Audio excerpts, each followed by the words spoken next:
La crisis de los misiles en Cuba, también conocida como la Crisis de Octubre o la Crisis del Caribe, fue un conflicto político y militar entre Estados Unidos y la Unión Soviética en octubre de 1962, y es considerada uno de los momentos más peligrosos de la Guerra Fría. Este conflicto estuvo marcado por la amenaza de una guerra nuclear a escala global debido a la presencia de misiles nucleares soviéticos en Cuba, lo cual puso en alerta máxima al mundo entero durante casi 2 semanas.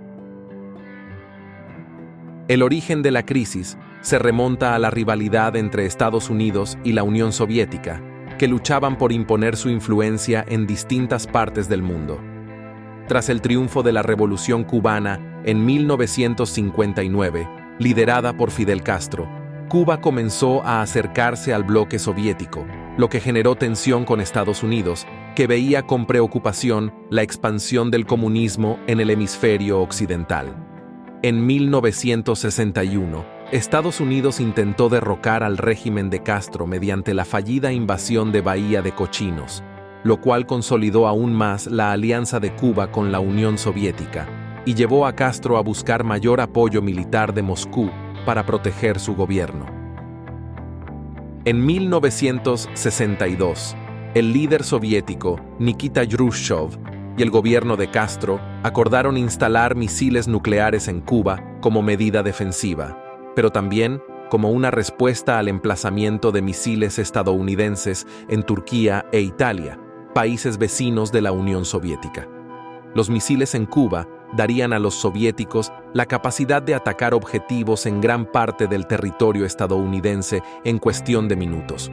Sin embargo, esta decisión fue tomada en secreto para evitar represalias inmediatas de Estados Unidos.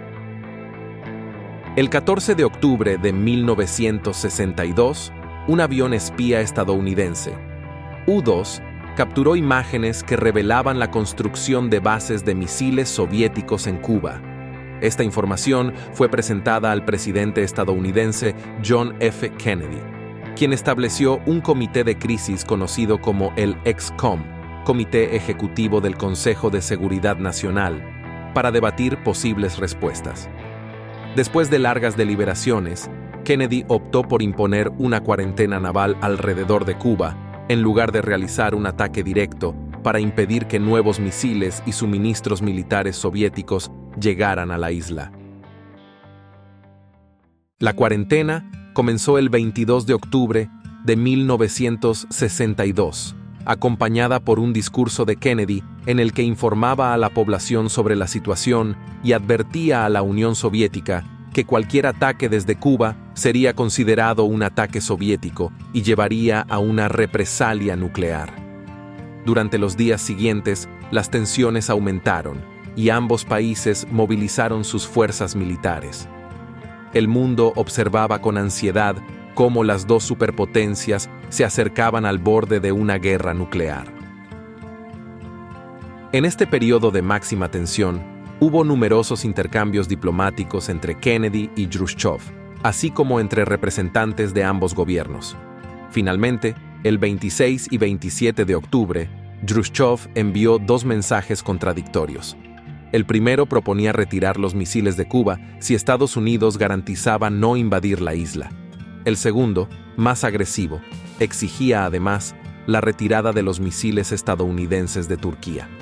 Tras deliberar, Kennedy respondió aceptando la primera propuesta públicamente y aceptando en privado el segundo punto, aunque la retirada de los misiles en Turquía se mantuvo en secreto para evitar aparentar una concesión. El 28 de octubre, Jrushchov anunció que retiraría los misiles de Cuba, poniendo fin a la crisis.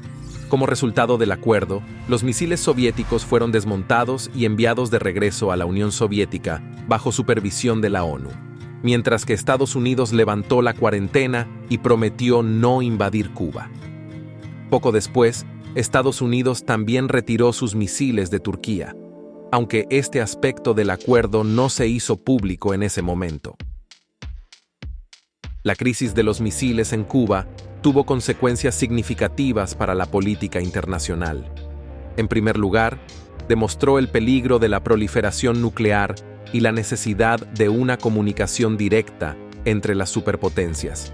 Como resultado, se estableció la línea de teléfono directa entre Washington y Moscú, conocida como el teléfono rojo, para facilitar la comunicación en futuras crisis. Además, tanto Estados Unidos como la Unión Soviética iniciaron un proceso de control de armas nucleares que culminaría en el Tratado de Prohibición Parcial de Ensayos Nucleares en 1963. La crisis también marcó un punto de inflexión en la Guerra Fría. Aunque la tensión entre las dos superpotencias continuó, ambos países comprendieron que una guerra nuclear sería devastadora para la humanidad. En este sentido, la crisis dejó lecciones importantes sobre la contención y el uso de la diplomacia en lugar de la confrontación directa. Si te gustó el video y quieres profundizar un poco más en la historia, te recomendamos ver la película 13 días, del año 2000, protagonizada por Kevin Costner y dirigida por Roger Donaldson.